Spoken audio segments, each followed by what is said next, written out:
kayo'y nabasagan, madaling remedyohan. Pagkatapos dikitan, Parang bago na naman.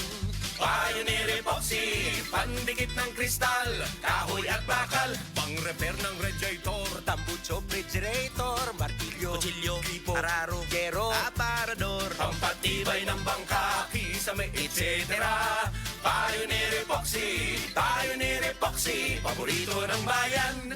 Ako si Radyoman Benji Tanghian, kining balita hatod kanato sa Paragis Bila-Bila Herbal Capsule na ilhan isip herbal nga kapsula nga makatabang og daghang benepisyo sa kalawasan. Mao kini ang all-in-one nga herbal. Makahatag og kaayuhan sa ato ang mga selula sa lawas, makatarong sa nindot nga flow og limpyuhan ang imuhang dugo nga modagkayday sa ato ang kasing-kasing. Ug karon sa atong balita, gipasabot ni Cebu Archbishop Jose Palma nga antuburan sa tiunay nga kalipay ug paglaom mao si Senyor Santo Niño. Kini iyang gisaysay atol sa Pontifical Mass. Ang mao nga misa gidagsa sa baganduot sa katawhan nga gikan sa lain-laing dapit bisan pa man sa kasayo sa maong misa nga gisugdan sa alas 6 sa buntag. Sumala ni Palma nga angay pamalandungan nga bisan sa mga nasinati nga mga pagsulay sama sa bagyo, baha ug bisan pa man kadtong COVID-19, ang mga sugbuanon wala mawati og paglaom tungod kay nagpabili ng ilang pagsalig kang Senyor Santo Niño. Ug bisan pa man sa pagkahagba sa ekonomiya, apan hinay-hinay gihapon kini nga nibangon. Gilakbitan usab ni Palma ang istorya mahitungod sa nahitabo ni Hesukristo diha nga nagpanuigon pa kini og 12 anyos diin gipakita niini ang gugma sa mga ginikanan ngadto sa ilang mga anak nga maoy hinungdan nga mobati sila og kabalaka kun adunay mahitabo sa ilang mga anak. Kadtong balita hatod kanato sa Paragis Bila-Bila Herbal Capsule. Alang sa kumpleto nga kombinasyon, gamita lang ang Paragis Bila-Bila Plus Herbal Capsule. Paragis Bila-Bila Herbal Capsule na uban sa pagpangapi sa Paragis Bila-Bila Herbal Coffee ug ang pagpanghaplas sa Paragis Bila-Bila Liniment Oil. Gama sa GFMQ Marketing sa Paragis Bila-Bila dili na ka mag-agwanta pa. Sa dugang kasayuran tawag lang sa 0935-641-0261. Ang Paragis Bila-Bila mapalit sa Didings Pharmacy sa Manalili Street, Cebu City, Bestway Pharmacy sa Mandawi City, Healthway Pharmacy, JV Butika sa Cebu, Mandawi, Liluan o Osmeña Boulevard. Mapalit usab sa JY Pharmacy sa 32 Osmeña Building, Osmeña Boulevard, Cebu City. Ako si Radyoman Benji Tanghian, DYHP Tatak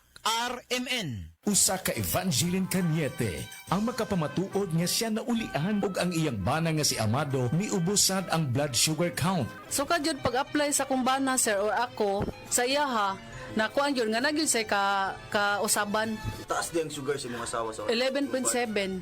Kagon? Karon nagkuan mi atong miaging semana pod 7. Karon 6 na lang jud na ang result. Aning baba Baba na. Gikan mo ko diha. Magparagis Bila-Bila Herbal Capsule na. Sa Paragis Bila-Bila, dili na ka mag-agwanta pa. Diabetes, usa ka sakit nga lisod ug delikado sa atong mga lawas. Tungod aning pwede ka mamatay sa komplikasyon sa kasing-kasing, kidney, atay, ug uban pang mga vital organs sa atong lawas. Sukla nato ang diabetes. Mag Life Extension Vitamin D3 na mo. Rekomendado sa mga medical doctors. Makalit sa mga butika. Daghan na ang nangaayo og nibilib sa kaepektibo sa iBerry. Ania si Patricio Patrolia Jr. nga naayo sa iBerry. Nauna sa wala pa ko makakit ni og tumar sa iBerry. Sakit lagi akong mata. Luwa ko dito ang mata. Try ko og test lagi sa iBerry. Og kuda mga naulian gi ko ato nawala gyud ang sakit mata di na magluwa akong mata. Wala na gitanan. Dako gyud ko pasalamat sa iBerry. iBerry mapalit sa Mercury, Rose Pharmacy og sa inyong mga suking butika. Mahalagang paalala, ang iBerry ay hindi gamot at hindi dapat gamiting panggamot sa anumang uri ng sakit.